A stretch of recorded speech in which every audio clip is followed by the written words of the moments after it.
your volume. Because you're about to listen to The Sick Podcast with Tony Marinaro. 55 seconds left in the penalty, a minute and 27 seconds left in regulation time. Boston 4, Montreal 3. Lafleur coming out rather gingerly on the right side. He gives it into Lemaire, back to Lafleur. The sickest Montreal Canadiens podcast. You're in the ball! Sports entertainment like no other. Rejoint, on lui fait perdre la rondelle, une passe devant. Et c'est le dégagement et ce sera la victoire des Canadiens.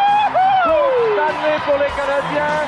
Le 23e de l'histoire. You found the dogs! John, you found the dogs! He found the dogs! And all together, they worked a young team to the top. And now, a 24th Stanley Cup banner will hang from the rafters of the famous Forum in Montreal. The Canadiens win the Stanley Cup. Brought to you by Energy Transportation Group. Driven to be different. 8.6 beer. Intense by nature. And Locage. If the last time you went to Locage was when the Habs won the Cup, it's time you went back to Locage. It's gonna be sick. Marinaro on this Monday night. Happy Halloween, everyone. October 31st. I'm back. The Sick Podcast live at 10 p.m. Eastern. We're 1 minute past 10 o'clock, and we are live on YouTube, live on Facebook, live on Twitter. And if you're watching on Facebook or Twitter, and you haven't subscribed to our YouTube channel yet, please do so. The more you watch, the more commission I make. And the truth shall set you free. Sha-la-la-la-la, la-la-la-la. I'm back after being off on Thursday and Friday. And truth be told, and I told you on Thursday, I was going to take Thursday off. So the way we've worked it all out is that I'm going to go Monday to Thursday live at 10 p.m. Eastern, or immediately following the Canadiens hockey game if it's later than 10 p.m. So, for example, tomorrow night and Thursday night, the Canadiens play 2 games on the road. Tomorrow night in Minnesota, the game starts at 8 p.m. Eastern.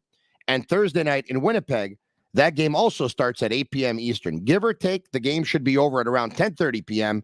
So I'm going to go on live immediately after those hockey games at around that time. I filled in for Matt O'Han probably about 10 days ago on a Friday, and he's supposed to be working the Friday, so he owed me one. So he said, so I gave him a call, and I said, Matt, I need you to fill in on Thursday, which was about 5 days ago or whatever it was, and he said, okay, no problem. And anyway, my son's soccer team was being honored because they won the Canadian Championship, and I wanted to be there and be a part of that. And I said, if I make it back in time, I might just make a guest appearance. And I made it back in time. So I decided to join the show at the top of the show. But you all told me that I was fuzzy. I said, what do you mean? It can't be. How can I be fuzzy? And then I looked into it. I said, I can't have an internet problem because I have a great internet service provider, number one. Number two, I'm hardwired. Like I'm going directly from my computer into my modem. How can I be fuzzy? So I called a few people and tried to get down to the bottom of it. And this morning, I spoke with someone regarding my Sony 4K camera that I have set up, which was on manual focus. And the gentleman who's an expert said to me, there's your problem. You have to be on automatic. If you're on manual, you're going to go fuzzy every now and then. Go on automatic. So I went on automatic, and guess what? I'm no longer fuzzy. So for all of you who thought it was an internet problem, it was not. For all of you who thought that the mouse that was in my house about a month ago may have chewed up my wires, he did not. It was strictly a setting on my Sony 4K camera. Anyway, that's that. The Canadiens off a couple of wins, a big one on Saturday night in St. Louis where they came from behind and they surprised a lot of people. And this team a year ago wouldn't have come back and won that game. They did.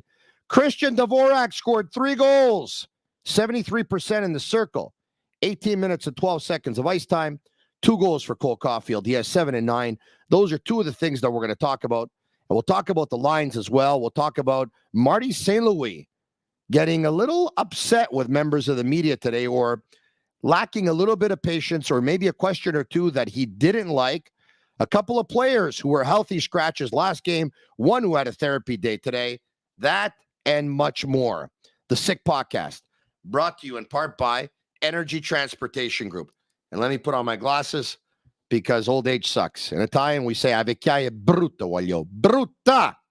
So if you ship commercial freight and want to impress your boss with how much money you can save, get in touch with the logistics professionals at Energy Transportation Group. Email them at sick@shipenergy.com or visit their website at shipenergy.com. Before we get to our regular collaborator on Mondays, I want to say hello and good evening to the beautiful city of Ottawa. I was in the nation's capital last night watching the final of the Canadian Premier League, which featured host city Ottawa Atletico, and they played host to Forge FC of Hamilton, a game that Forge FC won by a score of 2-0 and won their third championship in the last 4 years. 15,000 were in attendance at TD Place, and I had a chance to see a lot of people who listen and watch the Sick Podcast, and I want to say hello to them, and a special hello to Emilio's wife and daughter. So great to meet you last night in Ottawa. You made my wife feel like family. I've always been a big fan. Wish you all the very best to you and your family. This coming from Emilio. I got stopped by his daughter who said, "Oh my God, my dad's your biggest fan." And I said, "That's impossible because I am my biggest fan." She started laughing, and that was my intention. Anyway, I said, "So nice to meet you and so nice to meet your mom."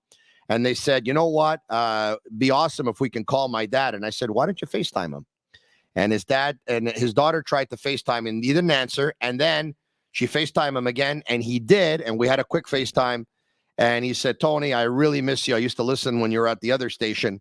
And then I told him my story. But anyway, I'm not going to bore you with that. And Emilio, it was really nice talking to you and meeting your daughter and meeting your wife. Speaking of which, the game is being played and it's being shown on One Soccer, which is a streaming service. And the ball goes out of play at around the 40-minute mark. And where does it land? Play that. Apologize. That was pretty close quarters. Who is that guy? Hold on a second. Show it again. Show it again. Apologize. That was pretty close quarters. Is that Bradley Cooper? Is that George Clooney? No. It's Tony Marinaro. I think my luck has changed because 6 years ago, that ball that went out of bounds would have hit me in the head and I would have had a concussion. That's how I suffered my first. Luckily, this one went right over my head, hit something, and bounced right on my seat. I grabbed it, threw it back, and there you go. In a stadium full of 15,000 people, I still found a way to make get myself on camera, which, you know what, I have to tell you, it's pretty sick, don't you think? All right, without further ado, he's our regular on Monday nights. We bring him in from sportsnet.ca. Eric Engels, what's going on? I can't believe you didn't soccer throw that thing back into play. Hey, wouldn't it have been amazing if I would have just headed it back? Well, then you'd be taking another concussion risk. So yeah, you're right about that. My buddy Jules was next to me, and my son Marco and my nephew Alex. And I looked at Marco and I said, "Marco, I can't believe you didn't bicycle kick that back into the field." And we had a good laugh. Actually, the cameras didn't show it, but after I threw it back, a couple of people recognized me and started, yelling my name, and I gave it the old like that, and like a bunch of people stood up and started clapping. It was pretty funny. But speaking of which, deserves a lot of accolades, not me for actually throwing the ball back into play, but what a monster performance by the Canadiens in coming back in that game on Saturday night. And in particular, Christian Dvorak, 3 goals, 73% in the circle, 18 minutes and 12 seconds of ice time. Eric, I've never seen him play a better game. Yeah, and that's fair to say because the puck actually went in the net for him. But the thing with Christian Dvorak is you look at since Marty St. Louis came back into came to the Canadiens and started coaching them, he's been pretty solid. And I think the biggest thing going against Christian Dvorak is he had a horrible start to last season. Admittedly himself, he said several times, he just wasn't the player that we're used to seeing. And I thought it was pretty confounding, if not for the fact that watching him in Arizona all those years, he was such a solid player. But the second strike going against him with Montreal fans is that there's nothing flashy about his game. there's nothing all that exciting about it. He takes care of all the little details away from the puck, and you're not going to notice that on TV, and he's never going to burn through the neutral zone and make a couple of moves and wow you with something. And that goes against you when you're not producing, especially in a place like Montreal, where he was coming in to not only fill in for Phil Deneau, but also for your Sperry Kotkaniemi. So look, good for him. Like it's good to see him compensated for his efforts, because the underlying numbers suggested he was playing really good hockey from the start of the season, and I thought the chemistry with Gallagher was there. Now, Josh Anderson joins the line, and there's some good things happening, and hopefully takes that positive momentum forward, because Nick Suzuki can't do it all. He can't be the only center going. Sean Monahan's been really solid to start this year. He's been really impressive. So Canadians have something good going on up the middle, so long as Dvorak is doing what he's doing, and to see him get compensated and actually produce, obviously a pretty exciting night for him in St. Louis. The Sick Podcast is brought to you in part by 8.6 Beer, intense by nature, like the Canadiens on Saturday night, and Jake Allen in particular, the beer for those who follow their instinct and live their passions in order to make their mark.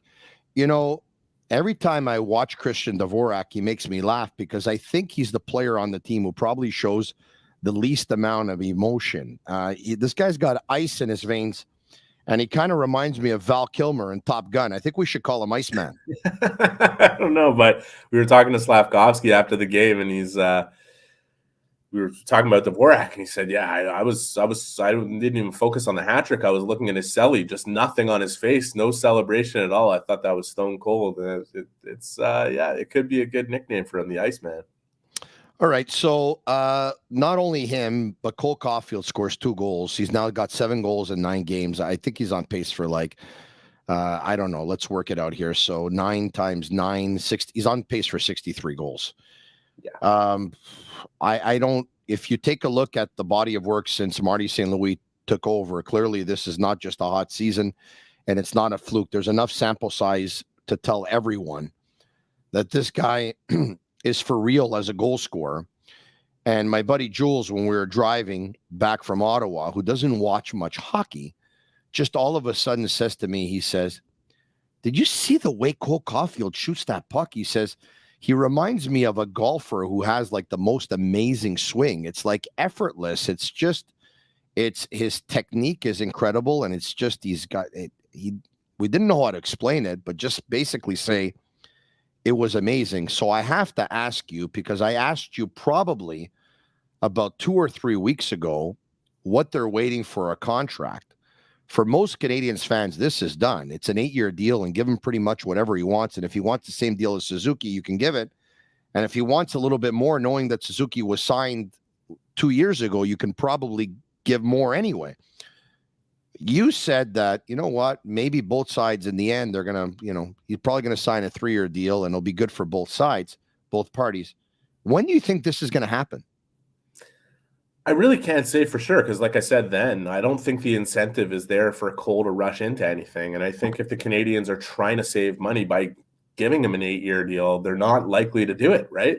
He's producing at an incredible level. I think, and I have an article coming out on this at sportsnet.ca that I co-wrote with Adam Vignon, who's doing some work with us on the analytics side. He used to work for The Athletic. He's great. Yeah. Used to cover the Nashville Predators, no? That's correct. Yeah. Anyways, Adam's great with the numbers, and we started crunching them. And look, maybe the most impressive thing is what Suzuki and Caulfield have done together with a revolving door next to them. Is they've played with 8 different line mates, and we're not sure who the ideal one is. We have a feeling we know who the ideal one will be when that player develops properly, and that's probably Juraj Slafkovsky. But right now, Kirby Dach's there. They had a pretty productive game thanks to the power play in St. Louis. And look, just going back to Caulfield and his contract situation, I understand how Canadiens fans want to see him locked up for as long as possible. I think they could rest assured knowing that he's going to be a Montreal Canadian for a long time, no matter what that new deal looks like.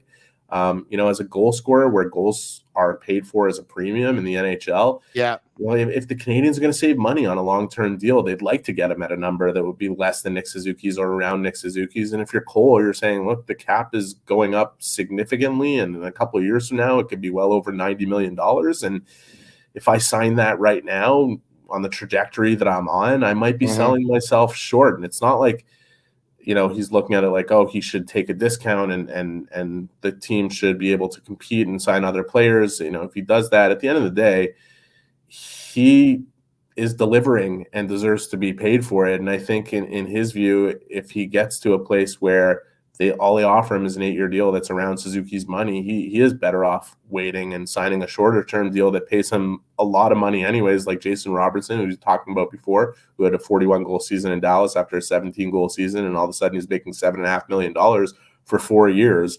I mean, the precedent is there. And you look at what Austin Matthews did in Toronto, signing a 5-year deal before coming up again for another big one. Like, I get it. I just get it. I'm not saying that Cole is angling himself that way. All I know is that both sides haven't really had too many productive talks. At least that was the case going back to when the Canadiens were in Detroit, and maybe that's changed since then. Maybe the phone has been picked up on one side or the other. Mm-hmm.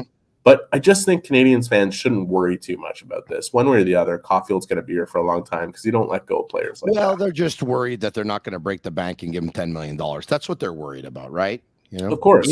But on a shorter term deal, that's not going to be the number. And on a longer term deal, if that is the number, what's the rush to get there from the Canadiens' perspective, to be honest with you? The only incentive to sign him to 8 years right now is to get him for less, right? Eric, the more games he plays, the more goals he's scoring, the more his value is going up, right?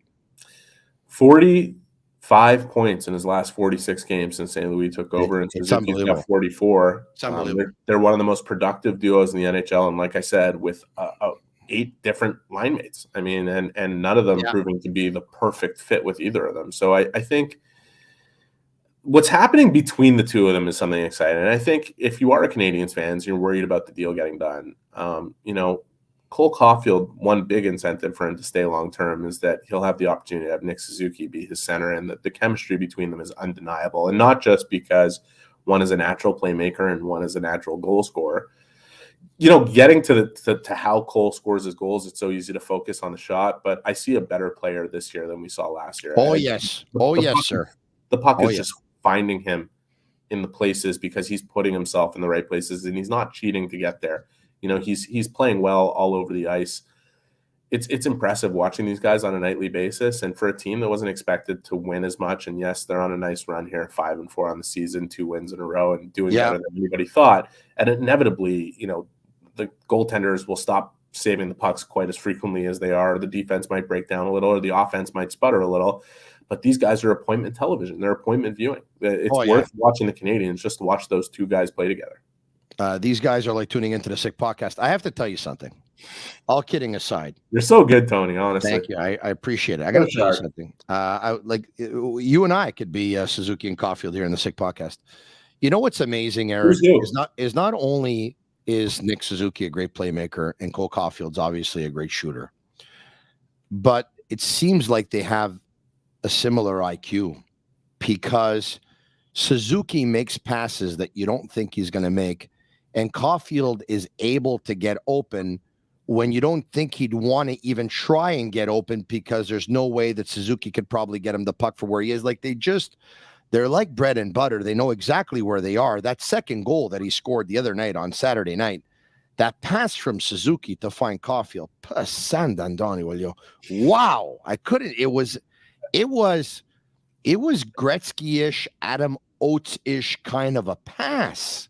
Yeah, and you want to talk chemistry. If you want to talk chemistry, it is the fact that Cole is expecting it. It is that he knows that Nick has that deception in him, and he should be expecting that the puck will land on his stick for what turns into be an easy goal. And this always impresses me with the best goal scorers in the game, is that you always know the shot is coming from them. Yeah, you always know Ovechkin is the guy the play is designed for, and yet he always manages to find a way to shoot it and get it through and score. I think, going back to that goal that you're referencing specifically, and because it was scored on the power play and the way it was scored, the reason it happens is because the Canadiens started opening up some other options on their power play and not just setting it up from the top to get to Cole. Correct. They ran a great play to Sean Monahan down on the goal line, and he made a play between his legs, and then all of a sudden you got the penalty killers thinking, oh, Suzuki's fading down, through the slot, and is he going to pass to Monahan again? And that creates that deceptive look for Suzuki to be able to send it over to Caulfield, and Caulfield later describes it as spooky Suzuki. I think sneaky is more apt as a descriptor there, and I just you're right, Tony. Like, they do think the game the same way, and they have come to understand each other quite well. And I was talking to people for this piece. Hold on a second. Spooky Suzuki, he said? Yeah. And you said what? I said sneaky is a little more of an apt descriptor, but well, we could do sneaky Nicky. Yes, sneaky Nicky. Yeah, you're sharp. You're on fire today. It's a good thing you didn't get concussed at that soccer game. I'm not just another pretty face, Eric. I got a couple of quick ones. It's the Sick Podcast, brought to you in part by Lacage. If the last time you went to Lacage was when the Habs won the Cup, it's time you go back to Lacage. The menu will surprise you. I'm there at least once a week. Hey, my buddy Jean-Charles Lajoie, who I'm on with weekdays, Monday to Friday at around 8:05 a.m. at BPM Sport Radio 91.9 on your FM dial in Montreal, and on television Monday to Thursday at around 5:30 p.m. on TV Sports. He's been asking for Kirby Dach to play the wing since training camp because he says he's not good enough in the circle. He questions his 200-foot game. He questions his hockey IQ. And so he thinks that he needs to be put in a position where the game is going to be easier for him. So he wants him on the wing, and he wanted him on the wing, and he got him on Saturday night. The question is, will he stay there, and should he stay there? I don't agree with JC, and that's okay. We're not all supposed to agree. Neither do I. I agree on one point that he's not as good as he could be in the faceoff circle, but he's also 21 years old, and I think it's an easy thing to forget when you're talking about it. Sorry, he's 21 years old. It's easy to forget he's only 21 when he's played 4 seasons in the NHL. This is his 4th season in the NHL. But it takes time to get better at that, and he's not going to get better at it from the wing. And I think he plays a strong 200-foot game. He's defensively aware. He's got a great stick. He's annoying to play against in terms of his abilities. He's good puck possession, good through the neutral zone. He's a puck carrier and needs to have his touches, which he might not get enough of playing with Suzuki and Caulfield because the puck can only get around enough when those two guys are on the ice. Marty St. Louis, I asked him about this today specifically. I said, are you concerned about Kirby's development at center if you're going to give him an extended look on the wing? And he said, look, we have 5 centers and we have time to figure this thing out. So I'm not, obviously don't want to take away from his development time at center, but I do want to give this a proper look because he believes that Dach adds not only size to that line, but poise as well with the puck, that he's fast off the rush and fits in well off the rush with those two guys, which is how they produce most of their points. So, is it safe to say that if he was blown away with him at center, though, that he would have kept him there? I honestly think it was more about getting a look with him and Caulfield and Suzuki. Like I said, like 8 different wingers, including Dach, with these guys since St. Louis took over. It's because they haven't found the exact fit. I mean, you watch the way Josh Anderson plays with them, and it's great. They do produce off the rush, and Josh Anderson is a rush player. But inevitably, you want to be able to vary the way they create offense, and you want to create more of an offensive zone look and the ability to create goals off the cycle between those 3 players, whoever they may be, with the duo. And I think brings me back to Slafkovsky. And I think a lot of people want to see Slafkovsky there right now. And I think it's better that Slafkovsky continue to develop the way he's developing, because you're starting to see the little habits. He's learning them and he's starting to put them into action. And Marty St. Louis was dead accurate saying that was his best game in the NHL in St. Louis, because watch the board battles coming up out of his zone and how he won them. Watch how he won the puck back when he lost it.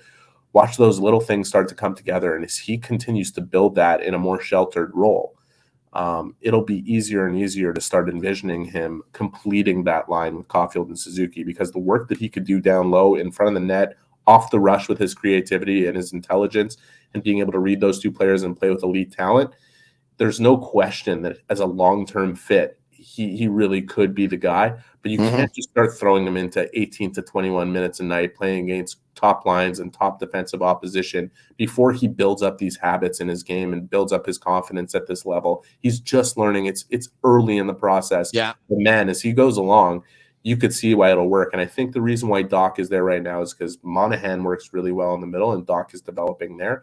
And Dach does bring a size element and a possible element of varying the offense that those 2 guys create. Because I'm telling you, Tony, when you look at the actual numbers, the amount that they generate off the rush is really impressive. But that's bound to slow down as you get past the 10-game mark in the NHL and things tighten up. So I get what Marty's doing here. If you're watching on YouTube or Facebook, comment sick and give it a thumbs up. If you're listening on audio, please leave us a 5-star review and write sick. We definitely do appreciate it. Speaking of Slafkovsky and getting into these habits, well, hopefully Marty St. Louis is going to get into the habit of throwing Uri Slafkovsky over the boards when the Canadiens go on a power play, because he was on one on Saturday on the second unit, and hopefully he's going to create some muscle memory in that one-timer off the right-hand side, left-handed shot. Boom! He wired it for a slap shot, one-timer, power play goal, his first power play goal of the season.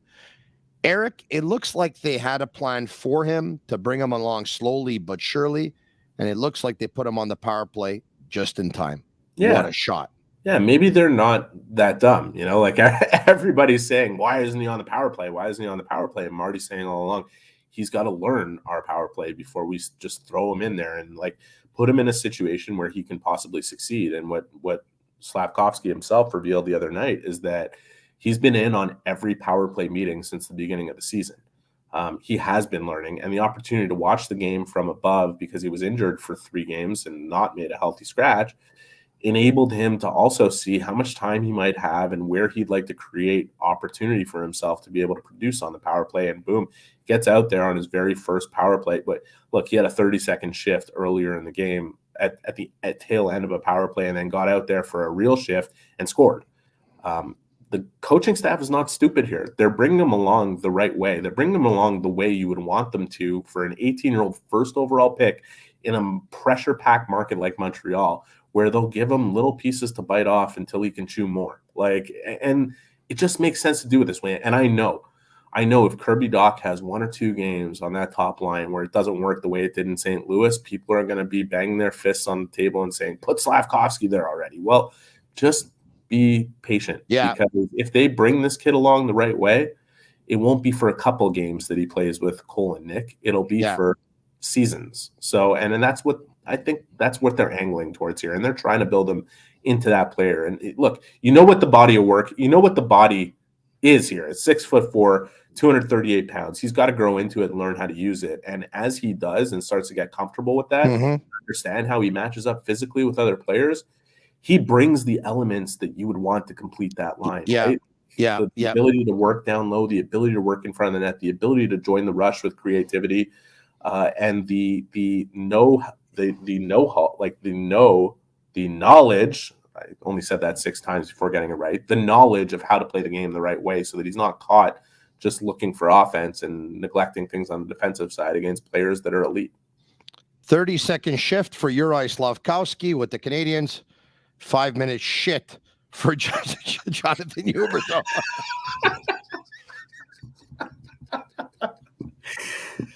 God bless Daryl Sutter. My God. Oh, my God. And he's kind of full of shit saying it, right? Like he's being asked, is there an injury to Huberdeau? And he's just, he'll give you something different. I love Daryl Sutter. Agnello and Sammy back at Master Control. This was not planned tonight, but if we could find Daryl Sutter being asked why Jonathan Huberdeau was, had to go to the locker room and he was missing for about 5 minutes.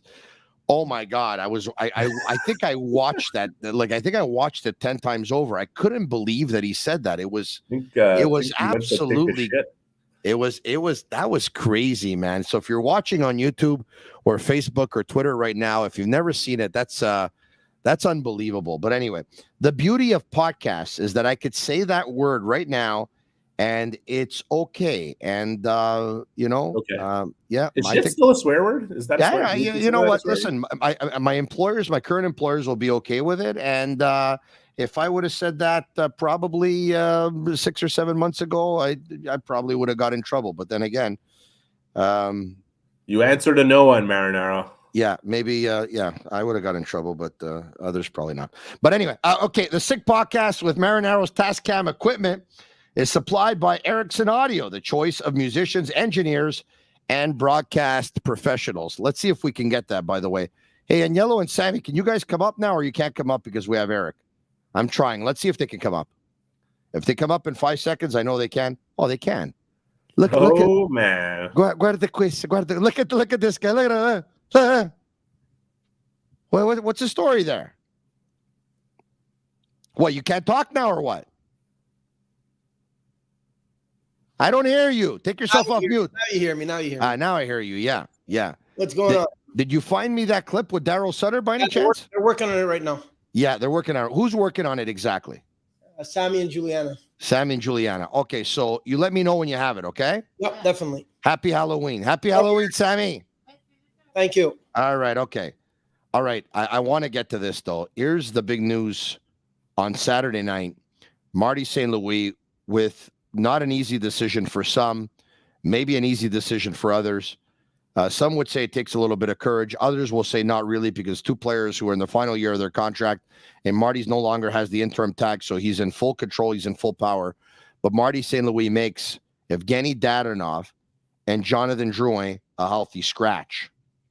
And Rem Pitlick, by the way. And in comes Armia, in comes Slafkovsky, and in comes Pezzetta. And his team rewards them with a big win, and Slafkovsky picks up a big goal. And today at practice, we were told that Dadonov was out for a therapy day. So I think Marty was asked if it was therapy on Saturday night and if it was related to that, right? Let's take a look at the clip. Members of the media and Marty St. Louis responding to questions about Evgeny Dadonov. Écoute, les boys, OK, là? Il était pas sur la glace aujourd'hui. Chantal vous l'a dit, fait qu'arrêtez. Ah, mais vous l'avez déjà demandé. The question, for whatever reason, touched a nerve. And based on my experience, and you can tell me, Eric, based on yours, there's frustration there, and there's something that he doesn't want to tell us. I mean, didn't you get that feeling? No, there's something that he doesn't want to do, and that's basically put his players in a bad position. And go back to Saturday night when he talked about taking Drouin out. And by the way, just so you know, that stuff, the question was asked by Luke Gelinas, totally fair question, because Dadonov didn't play. He was listed as a healthy scratch, and then all of a sudden he's missing from practice for a maintenance day. So you're wondering, did he get hurt in between? So totally fair question. And that was sorted out right after that scrum with those two guys and Marty, and he just apologized and said, I'm sorry, guys, I didn't mean to, it's just you guys got the reason why he's not skating today. We're not going back to Saturday. But I'm just going to get back to the point, which is that.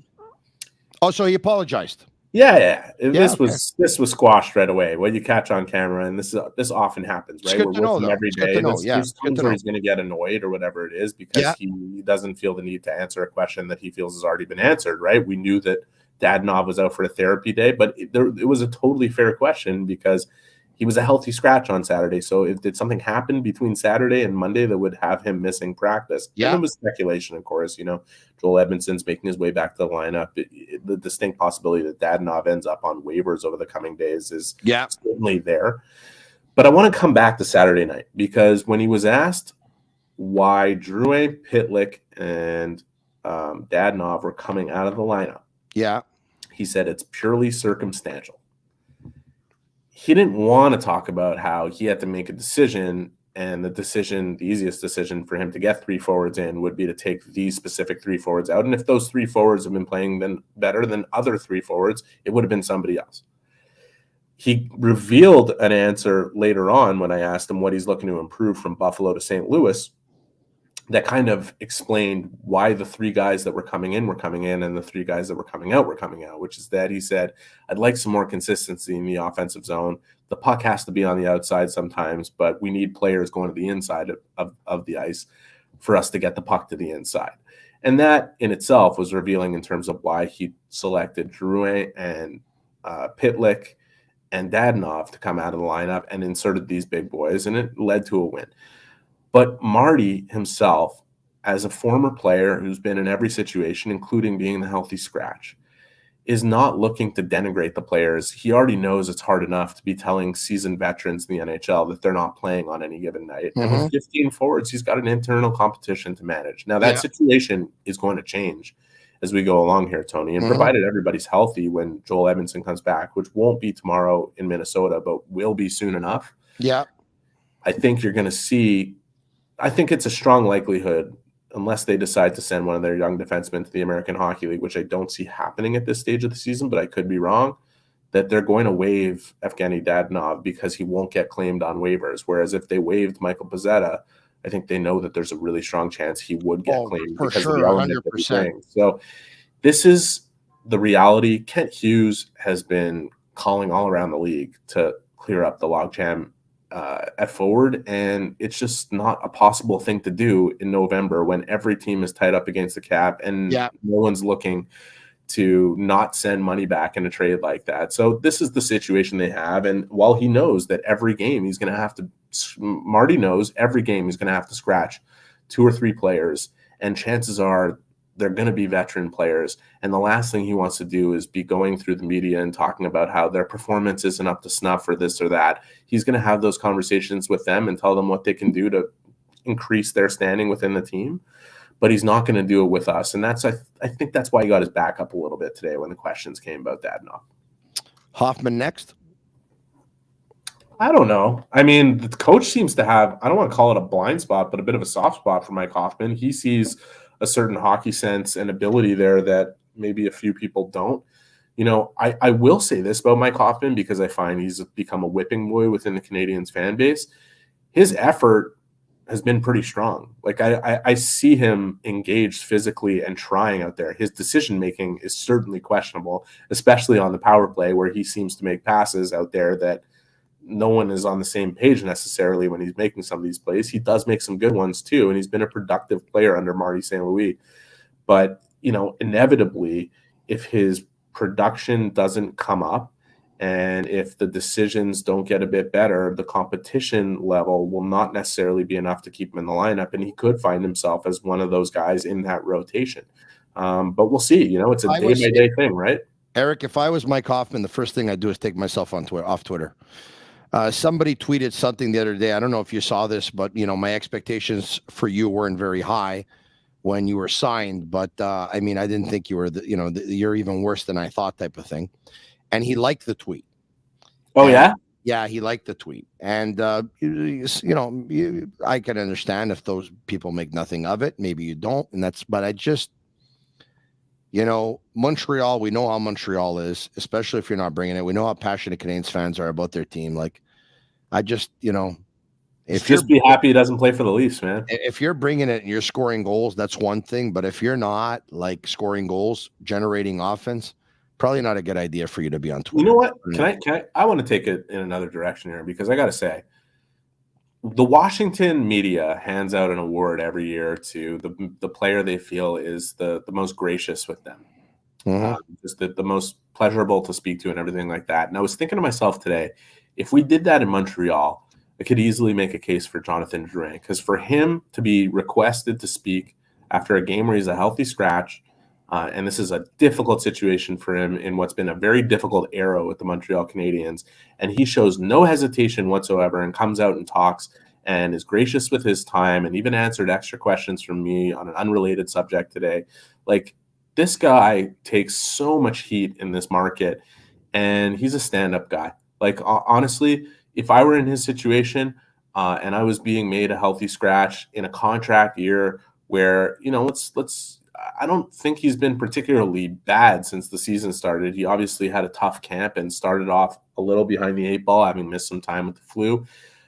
But, you got to give credit to these guys for the things they do well as well. And, like, he does provide some offense at key moments and did in, the win over the Penguins going back to a couple Mondays ago.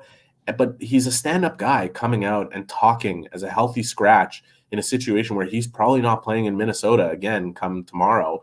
And the people are asking to speak with him about it, and he just comes out and does it. There's not a lot of guys that would necessarily do the same thing, I got to tell you. So, no matter what the fans think and what they say on social media, and yes, it's fine to be critical. And when you don't see the production, these guys make a lot of money and they understand it comes with the territory. But at the same time, human beings, and they deserve credit for different things as well. It's very easy to point out all the bad stuff, and you got to be able to point out the good stuff too. Yeah, I'm a little bit rattled because I think I just heard the mouse again. But anyway, all right. I'm not kidding. Actually, I'm about to grab that hockey stick right now. Before we, the mouse is going to take a shit. just to defend my. Yeah, if we can. Here's Daryl Sutter on Ask Why Jonathan Huberdeau was missing last game for about 5 minutes. Huberdeau left the bench for a little bit in the first period. Are you able to say what it was? I think he'd go take a shit. That's unbelievable. Eric, always fun. So I take it you're in a hotel room in Minnesota, right? I'm in a hotel room in St. Louis because practice was here in St. Louis and there was no direct flights this afternoon. So I'm flying game day to Minnesota, which is you're flying game day to Minnesota. Rarity for me. But hey, that's part of the gig. What time are you flying out tomorrow? It's been a fun trip. Flying out at 10 in the morning. Okay, it's a good time. I'll get in, I'll get a workout in, and go to the game, watch it happen, and write about it at sportsnet.ca. And I think tomorrow morning there'll be a good piece coming out on Sportsnet about who the ideal fit with Cole Caulfield and Nick Suzuki could be, and how those two guys have managed to go on an incredible run without having a stable partner with them. Look forward to it, Eric. We'll talk to you soon. Thanks, man. My pleasure, Tony. See ya. All right, it's time for me to get my workout in.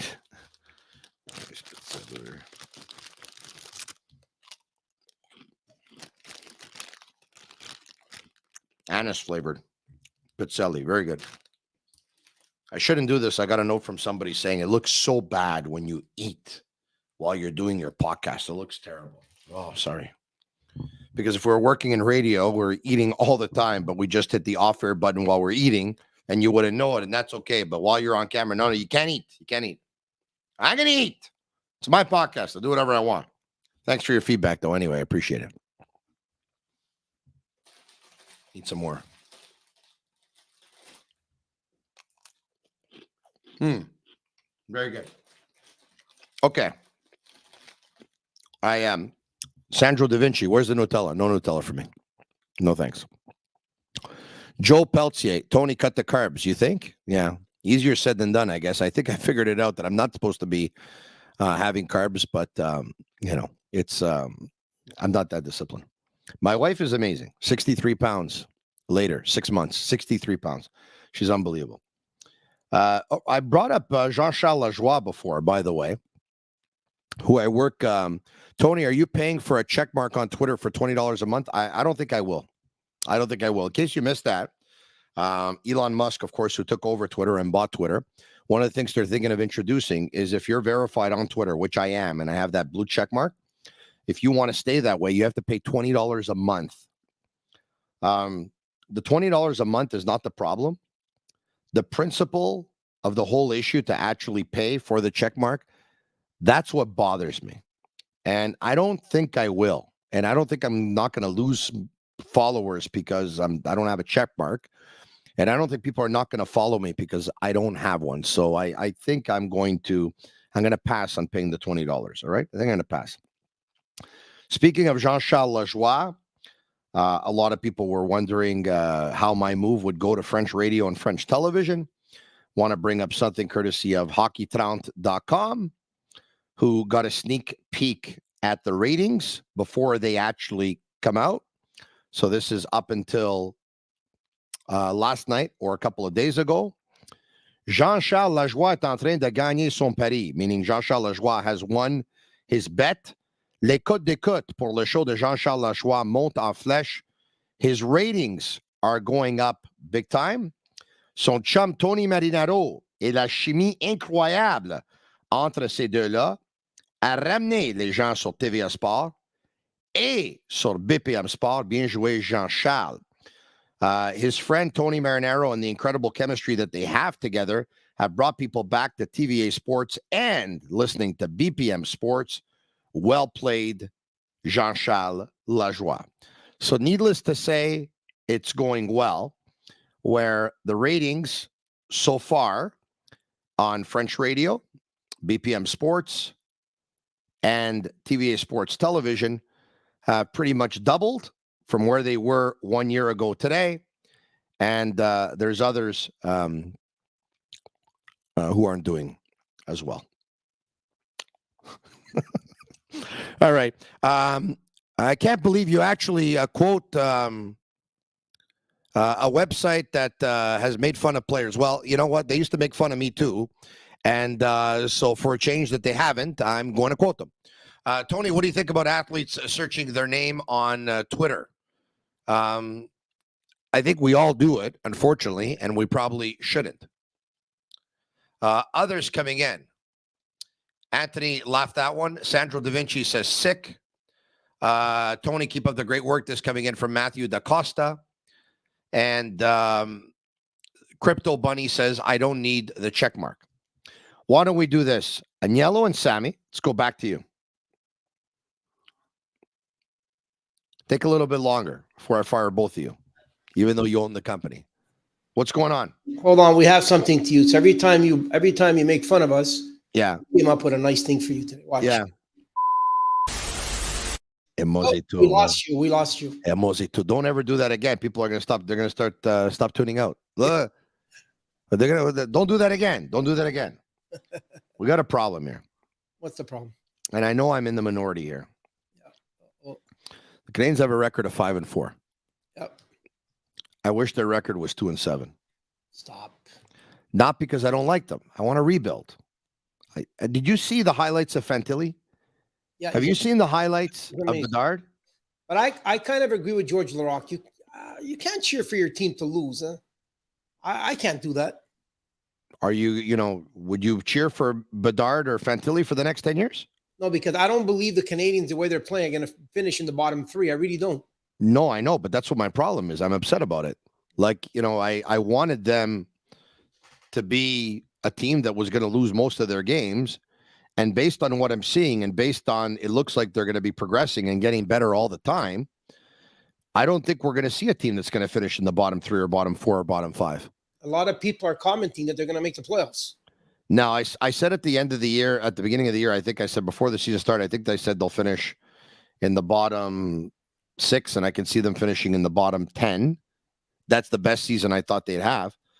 And that's my worry, that if they finish like 20th in the league or 22nd, that's no man's land. Like, that's the place you don't want to be. I think they have enough young players that they can build around what they have. Well, you don't think they'd be better? Yeah, but I understand that. Of course, it'd be better if you get Bedard, of course. Well, they have enough young players.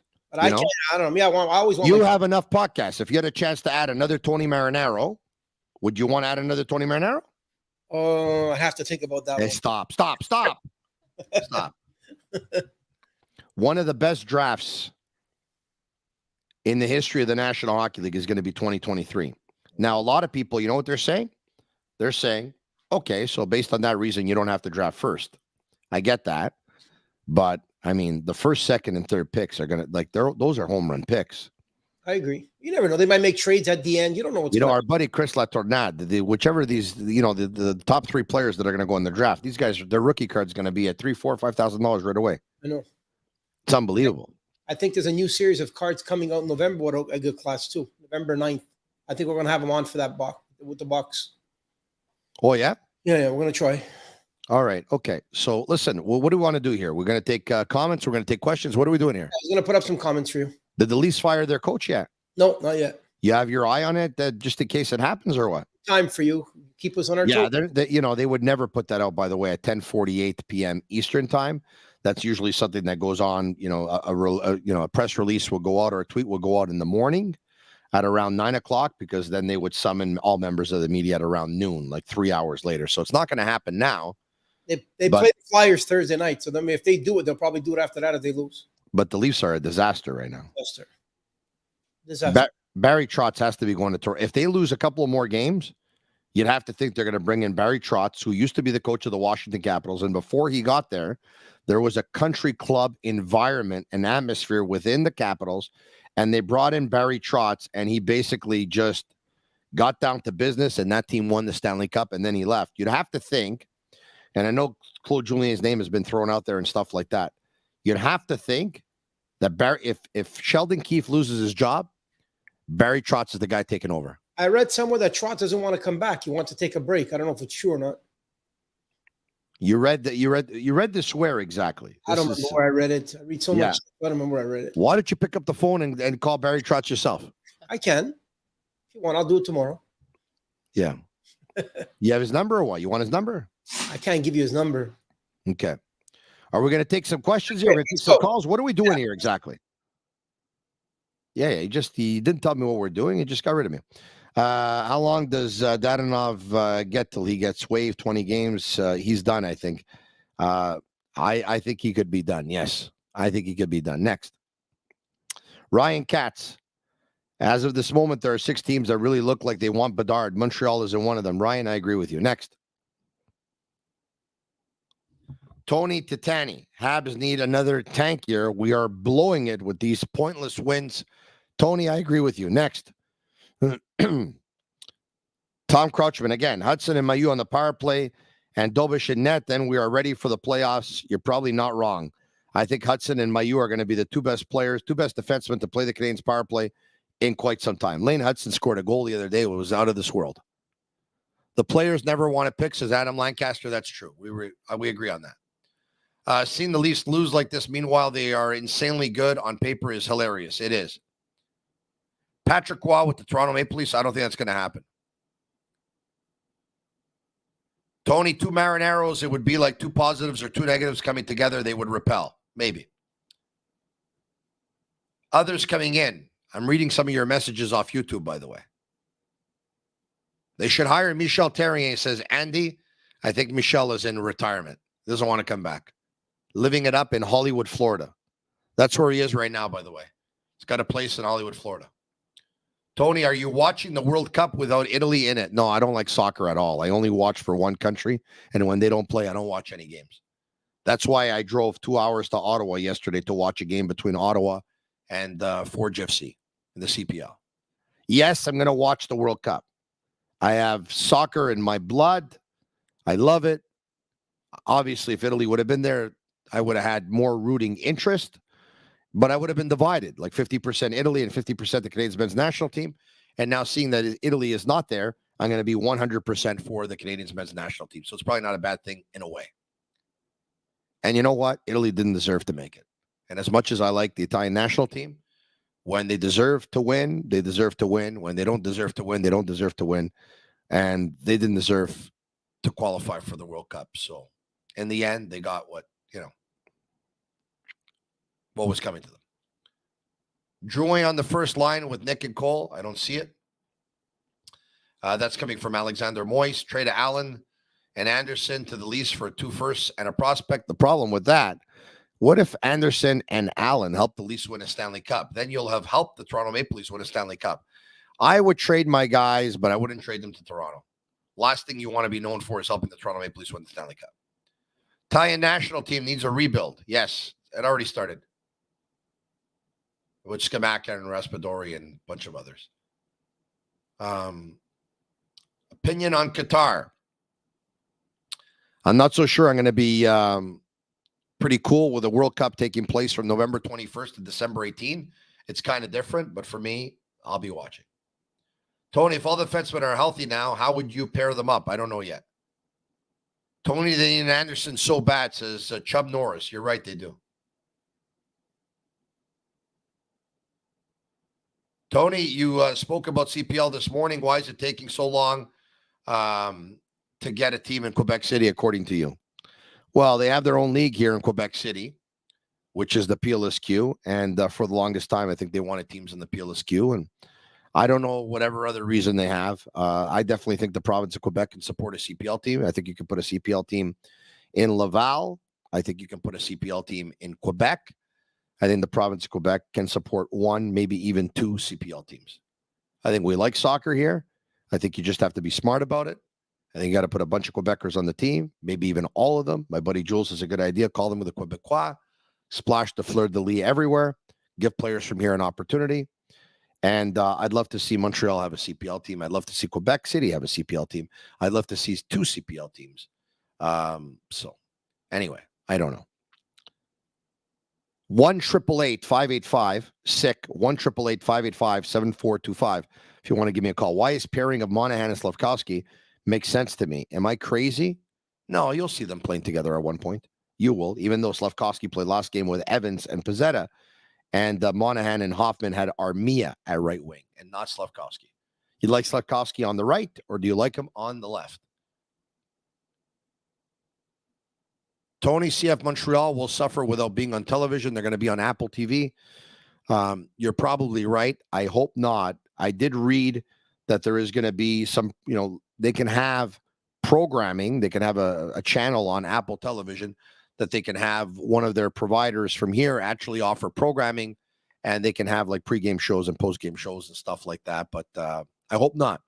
I hope as many people as possible are still going to be watching CF Montreal even on Apple TV.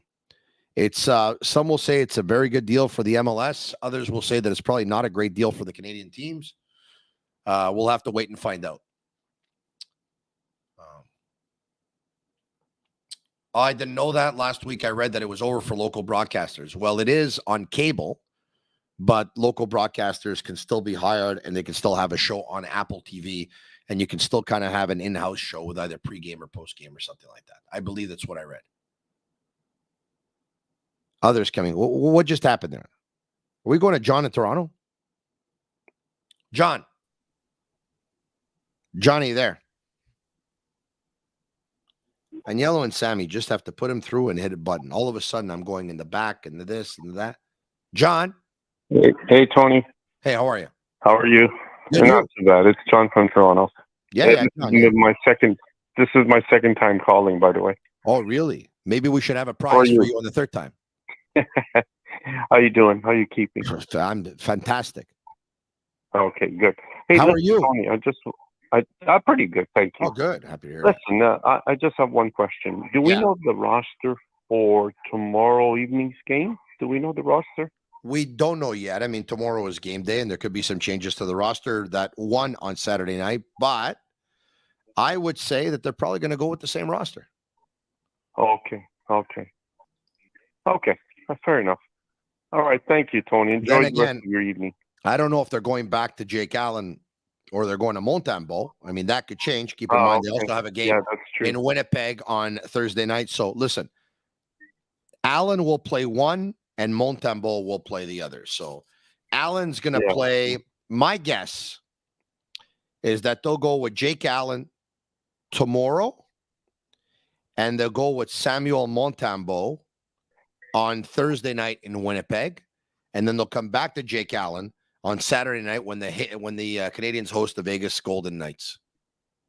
What's the number to call again? Says a gentleman here on. Listen. Listen. Hold on a second. I'm just going to give out the number, okay? I'm going to give out the number. 1 second, please. 1 second, please. And Mositumo. 1 second, please. I'm going to give out the number. 1-888-5856 1-888-585-7425. Go ahead, John. Hey, Tony, you mentioned about assuming that Pizzetta is sent back to Laval. You said that he goes on waivers if that's done? He will, yes. Really, eh? Yeah. Okay, I didn't know that. And I would think that he will get picked up. You know why? Because he's a great team guy and he's an energy player. Yeah, for sure. No, I agree with you. Like Energy Transportation Group. You understand? They like guys like Michael Pizzetta. He's an energy player. Thanks so much. Right, do I make you laugh? Do I hold on a second. What do I amuse you? No, I love your show. No, thank you. I was just having I was doing Joe Pesci, you understand? Remember Joe Pesci? What was it, Goodfellas? Oh yeah. You know when he says to him, "You're funny." What do you mean funny? Funny how? I think it was. I think it was Ray Liotta, right? I think it was Ray Liotta to Joe Pesci. You're funny. Funny. What do you mean by funny? Do I amuse you? Do I make you laugh? No. But you're just funny. Like the way you say the story. It's funny. Mind you, Ray Liotta passed away, right? Yes, he did. As a matter of fact, what was it? About 6 months or so, 6 months ago, or about a year ago or so. Yeah, not too long ago. Very young too. I think he was in his mid-60s. Eh? Yeah, way too young. May he rest in peace. Thanks so much. We got Giuseppe from RDP. Tony. Enjoy your evening. I'm going to try. If we get off here, I'm going to go in my spa. Giuseppe from RDP. Yeah, no kidding. How's it going there, Tony? Good. How are you? I'm good. Am I online there? Am I on? No, not yet, because we take some calls offline and we count to about 30 seconds, and then we actually go live on Twitter, Facebook, and YouTube. I think I recognize the voice. We've spoken before, right? Yeah, maybe a week or two ago. A week or two ago, and that was the first time we had spoke about a week or two ago, or what? Yeah, on the podcast, yeah, but we spoke on the radio show. Giuseppe, listen, we're going live in about 12 seconds. Before we do, just give me a heads up. What do you want to talk about exactly? I could talk about Montembeault because I think he's doing pretty well. Oh, okay. We're going live in 3 seconds. You ready? On 3, 2, 1. We're live with Giuseppe from RDP, who wants to talk about Samuel Montembeault. Giuseppe, how are you? I'm very good, Tony. How are you doing? I'm doing extremely well. I believe I recognize the voice. Did we not talk about a week ago? Yeah, about a week ago. Yeah, but that's it. I recognize the voice. What's going on, Giuseppe? First of all, I've done the Tusi Umelia, number one. Tusi Umelia means I'm the best, correct? Exactly. So if I print up a new shirt, should I write Tusi Umelia or should I write Io sono Umelia? You know what? I like Tusi Umelia. Hold on a second. I think I have a shirt that says that without actually saying it. So this is the first time I'm going to do this. Why don't you talk? So while I take myself off air for 10 seconds, I go look for the shirt and I'll be back. You ready? Just say what's on your mind. People are watching you right now on Twitter and you can say whatever you want, okay? Sounds good. Hold on a second. I just wanted to, sure. I wanted to talk about Samuel Montembeault. You know, I think he's doing extremely well. Jake Allen is doing well also, but I find that from last year to this year, Montembeault is really impressing me. I don't know if you can see this, but look what it says. Who's better than me? Nobody. I like that. That's almost like saying Tusi Umelia, Io sono Umelia. You know what I mean? You know what I'm saying? I love it, Tony. Yeah, thank you. Thank you. Giuseppe. Yes. We have to go to commercial break. We'll be back in 10 seconds. Can you hold on? Of course. 10, 9, 8, 7, 6, 5, 4, 3, 2. We're back live. We go to Giuseppe and RDP. Giuseppe, what's going on? I'm very good, Tony. I hope you're doing well, too. Very good. Giuseppe, I recognize the voice. I think we spoke about a week ago, correct? Yes, we did, sir. Okay, you want to talk about Samuel Montembeault. What do you tell me about Montembeault? What do you tell me, Giuseppe? You know what, Tony? Montembeault is really impressing me because every game he's playing, I find he's getting better and better. And, well, don't get me wrong. I like Jake Allen, too. Yeah. But I find they should give Montembeault that little shot. He's doing well now. He needs a shot to play. And at the same time, if, God forbid, he doesn't do too well, it's good for us. We lose the points at the end of the year, we're better off. You know what I like about Montembeault? This kid, first of all, you take a look at where he was a year ago. You take a look at him now, he improved. If progression was what they wanted to do, he progressed. He definitely progressed. That's number one. Yeah. Number two, he's a fighter. He's a gamer. This guy is a gamer. I like him. I do like him, and I see him getting better and better. Yeah, better and better. Yeah, Giuseppe, 100%. Yeah. What's going on in RDP? Talk about that mouse. Tony, I want to talk about that mouse of yours. Yeah, let's talk about the mouse. Yeah, Giuseppe, let's talk about the mouse. Yeah. I had the same problem, man. Oh, really?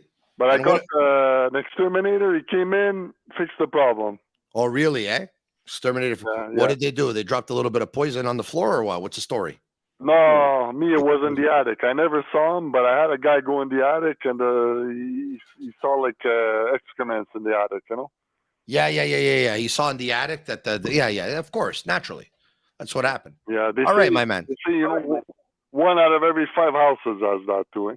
Oh, is that right? That you just took the hockey stick. I love it. Yeah, I just took the hockey stick. Now, are you alone right now, or are you with somebody? No, I'm with my dog, like last time. My wife and my daughter are sleeping again. Your wife and your daughter are sleeping, so you're alone with your dog?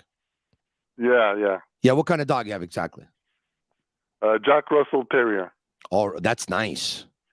You better believe it. He's the best. Smart, really? like you wouldn't believe. Are they? Do they bark a lot? Only when they see something outside or when the doorbell rings. But apart from that, they don't bark. No. Okay. Do they need to take a lot of walks during the day? Yeah, they want to walk, but they don't bother you too much. But I wouldn't suggest one for an old person, because No. they're a little bit on the crazy side. But for a young person, until 50, 55 years old, it's okay. Giuseppe, you sound like a good guy to me. We'll talk to you soon. Ciao, Giuseppe. All right, Tony, take care, man. All right, there you have it. He has a dog, and people are telling me to get a cat if I want to get rid of my mouse problem.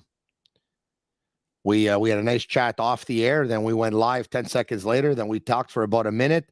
And then we went to commercial for 10 seconds, which there was no commercial. This guy's the best. JP from Laval. What's up, Tony? ¿Cómo estás? Hey, I'm very good. Whereabouts in Laval exactly? Well, listen, if you have to think about where you live exactly, I mean, you don't have to tell me. What do you want me to tell you? It's not too far from St. Dorothy. Not too far from St. Dorothy. So you're not actually in St. Dorothy? No.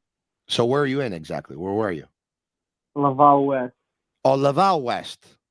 Yeah. Yeah, I know where that is. You're like Laval Slalac, sort of. Oh, it's kind of like Laval Slalac. But that's not Fabreville, is it? No. It's not Fabreville. Okay, very good. No. Bungalow or cottage? No, a house. Townhouse or duplex? None of them. None of them. Just a nice, spacious home. Just a nice, spacious home. JP, what's on your mind exactly? What do you want to talk to me about tonight? First of all, I want to say that your podcast is amazing. And, really? Yeah. I don't know. I just love your Italian presence. I love your Thank you. Your aura. Amazing. But hopefully this thing is going to take off one day, and Yellow and Sammy are going to sell it for $50 million, and they'll take $5 million out of that 50, and they'll give it to me, and then I'll be fine. First of all, I want to never mind $5 million out of the 50. If they sell it for $50 million, I want $25 million because I think they bring 50% of what they do to the table, and I bring 50% of what I do to the table. Never mind $5 million, 25 million out of 50-50. Let's bring them up. And Yellow, Sammy. Oh, we can't bring them up. We're taking calls. I'll talk to them later. All right. But so where do we start here with the Canadiens? And then I get your point on the tanking perspective, but I've been to a couple of games this season, and I'm telling you, we're definitely going to be surprised by these Habs this season. I think I'm not sure about. But surprised how exactly? What are we talking about? Surprised? Your Stanley Cup or what? What's the story here? Stanley Cup. Just imagine that we even get to the finals. How crazy that would be. Oh, that was amazing. We got to the finals 2 years ago. I went nuts. I thought the Canadiens were going to win the Stanley Cup. I had $90 on them to win the cup. I think I was going to pay $2,200. Everyone told me to hedge. I didn't because I thought the Canadiens were a team of destiny. And in the end, I lost my bet. How can you pick the Canadiens to win the Stanley Cup at 22 to 25 to 1 or whatever it was, and they get to the final, and I don't even end up making a penny off it. I don't even end up hedging my bet. But how stupid can you be? That was me, Mr. Stupido. Yeah, but all I was gonna say is just off the circumstances of this year, coming into this year with no expectations, nothing. Reaching the finals this year would be absolutely insane. But yeah, that's why pretty far-fetched. Listen to me. But, I believe, for what it's worth, and I said this pretty much when they were hired, that the duo of Hughes and Gorton will one day deliver a Stanley Cup to the Montreal Canadiens. I also believe that they will be here for about 10 years. If Marc Bergevin was here for 10 years, they'll be here for 10 years, unless, of course, they want to end up leaving at some point. But I think they're going to be here for about 10 years, and I think they're going to deliver a Stanley Cup. 1-888-585-7425 is the number to call. JP from Laval, you have a great night. You sound like a good guy to me. That's JP. We spoke to John from Toronto. We spoke to Giuseppe and RDP. We spoke to JP from Laval. Who's up next? Marinaro. I'm taking calls. It is the Sick Podcast. Joe in Ottawa. Joe, what's going on? Hello. Joe. Hello. Tony, how's it going? I'm doing good. How are you? Not too bad. Thank you very much. You're very welcome. You're very welcome. Ottawa. Hey? Big fan from Ottawa. Oh, really? Oh, yeah. Welcome. Did we meet last night or what? What's the story here? Did we meet? Well, I sent you a message on Twitter. You sent me a message on Twitter saying what exactly? If you're ever down here, you want to go for a burger, man, my treat. Oh, yeah. I should have caught that yesterday. I would have had somebody pay me my burger. Instead, I ended up going to the restaurant in the Byward Market, and I ended up spending $120 or whatever it was. Oh, it's crazy now, man. Yeah, then I went to the TD place. I wanted to buy a few things. I took out cash, and they told me, we don't take cash. So, wow. I'm not surprised. Yeah, at the restaurant, they didn't take cash either. They didn't take cash at the restaurant, and they didn't take cash at the stadium either.